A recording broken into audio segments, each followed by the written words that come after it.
language I checked, you do not understand. I mean, I'll open the infernal law books. Do they is it like a baby's beginner guide to law, or is Oh this god, no. okay? It sucks. It is the most boring thing you're reading about. Just how law works, why, all these different provisions and changes, and it's boring and tedious, and Okay, it's mostly so contract law. yeah. So she'll say, "Well, I found some books that contain some information about law. It is not important because the Yuan Ti will soon rule over hell, so all of this will be invalid." Well, hang on. What is And the law then in hell? I don't know, something about contracts, and she'll hand him the book if he wants to look through it. I pick up the book and I say, the hell kind of language is this? Just a bunch of scribbles to me. Hell language, get it?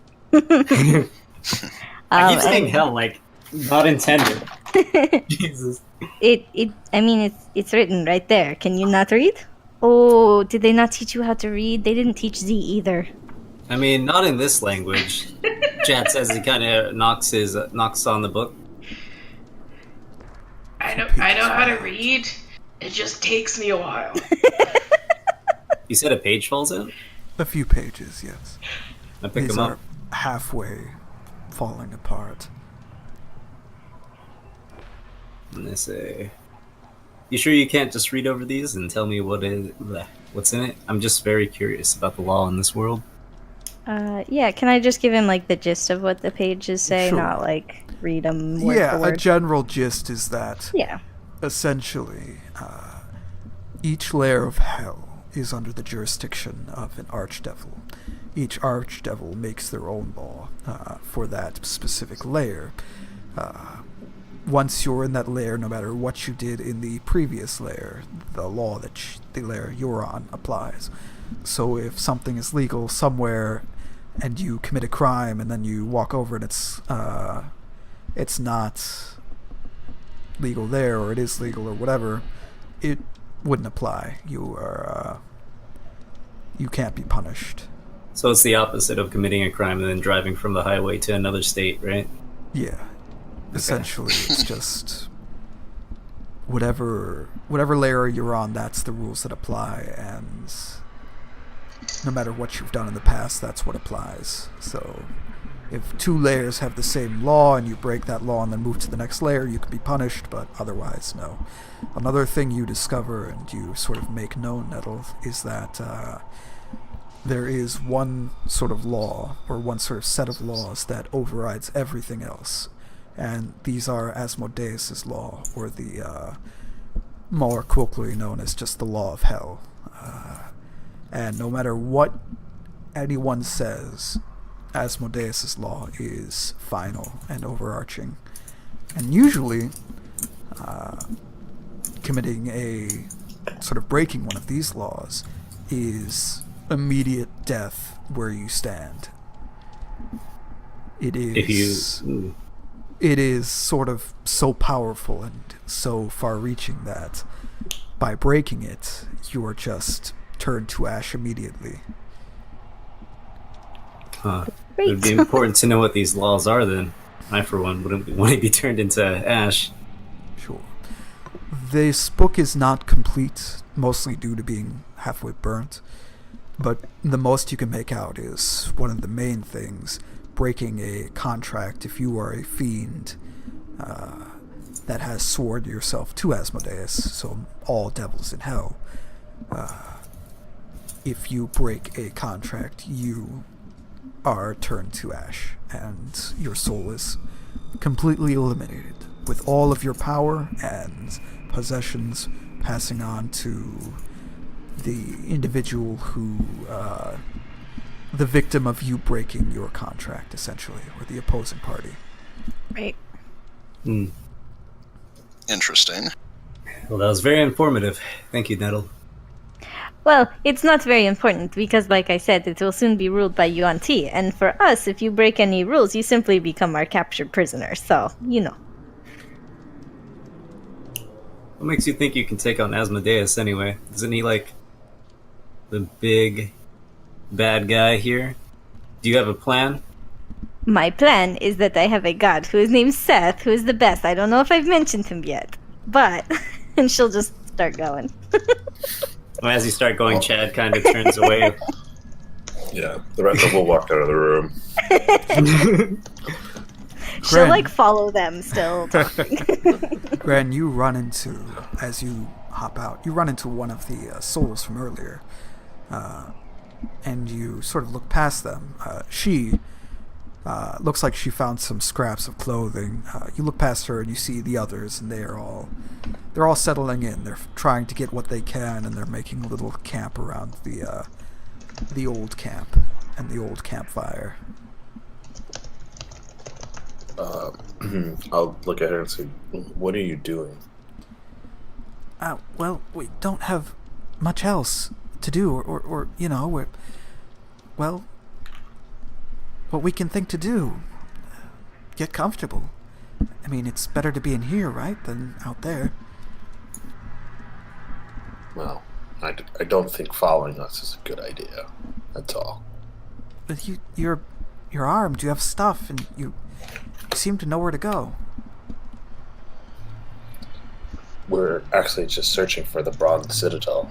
We don't know where it is. Sorry, I don't know what that is. Do you know, has anyone here, have you spoken to these others? Well, some of them, yes. Has any of them been here a while? We're all new, I guess.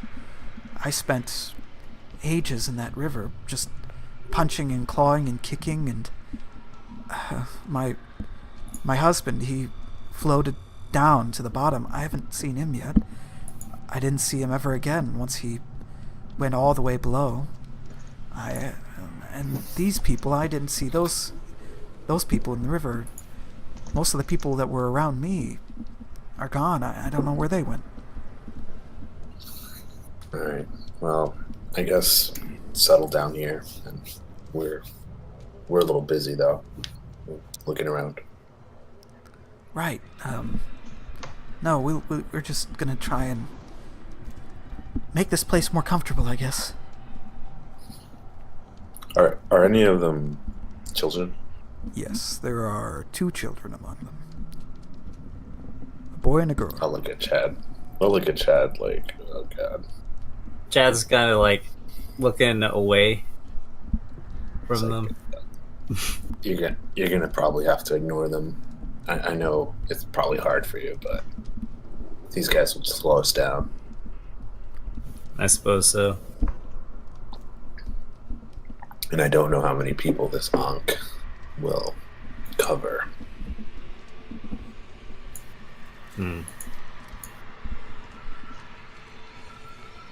Wish there was some clue to tell us which way to go. Jeffrey, are there any stairs leading up to the higher levels? Do I know about any stairs leading up to the higher levels? Yes. You've been through this place as well, I assume. Yeah. Mostly just stairs up to that balcony, and then you do know something. You don't think anyone else spotted it. A sort of a rooftop access leading out to a turret on the roof. Well, then I'll tell them all about it then. Great. We can get a better view from up there. Maybe we'll be able to see the Citadel. Yeah, that'd be nice. That's a good plan. While he goes up there, can I say that I have little, like, you know, the Jesus pamphlets that, like, people hand you on the street? Can I have, like, little Seth, like, just, like, a picture of, like, what Seth looks like, and, like, start handing it to people and be like, well, you know, you are going to need this definitely to survive here. Make sure you start worshiping him because he's soon going to rule over all of this place. As you hand them out, people look extremely excited.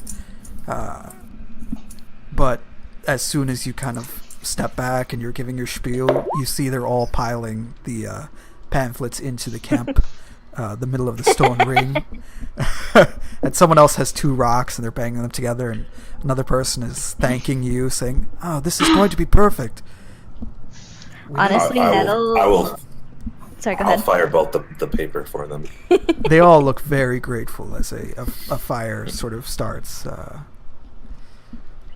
Honestly, Nettle is like, see, Seth is already providing for you. You are so welcome. Give me a persuasion check, real quick. Sure. I'm real good at that. And this is just going to be for me. Okay, sure. I'll write that down. Anyways, so who is going up to the roof? Tell me. I go to up the roof. and I say, Jevrath, can you show me?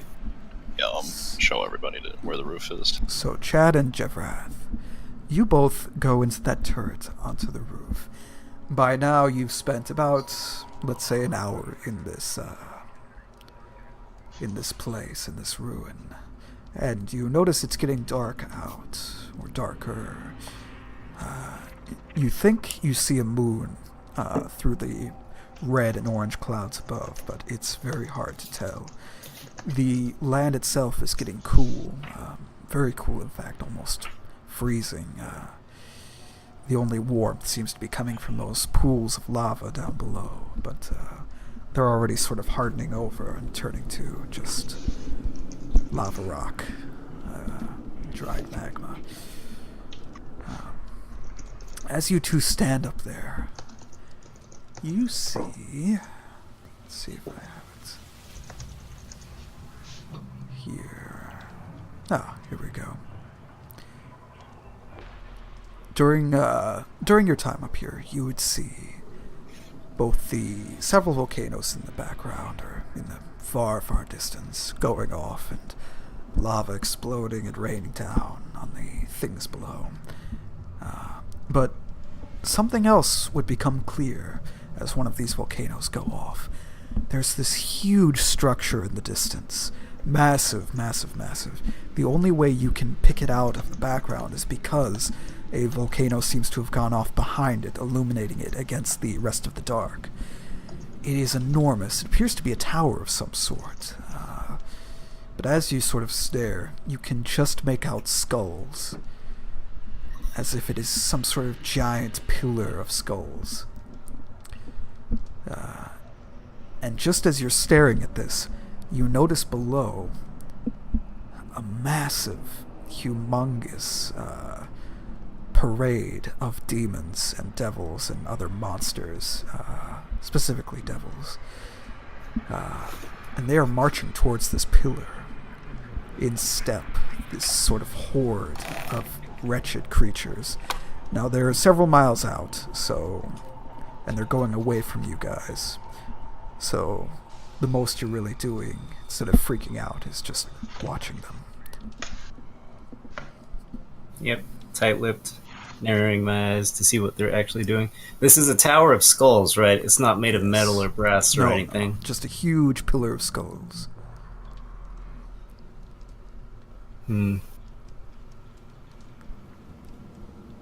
Chad kind of pulls out the compass to see which direction it is, but then sees it spinning and he sighs, kind of clicks it back, says, "We should probably stay away from that, whichever direction it is. We should go tell the others as well." And Chad will head back down to inform the other 3 about the skeleton tower and the army of demons marching towards it. He'll point off in the general direction that it is. Sure.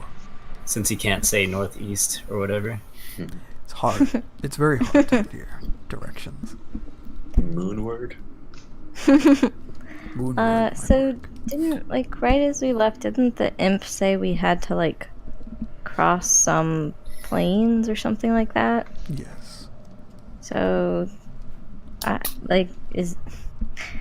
we probably have to go across that, gang. Yeah, I agree. They're Maybe heading we can- somewhere. They're heading to that tower, it looks like. You think we can go around it, though? Yeah. There might be someone in the tower that we can speak to using this Ankh thing.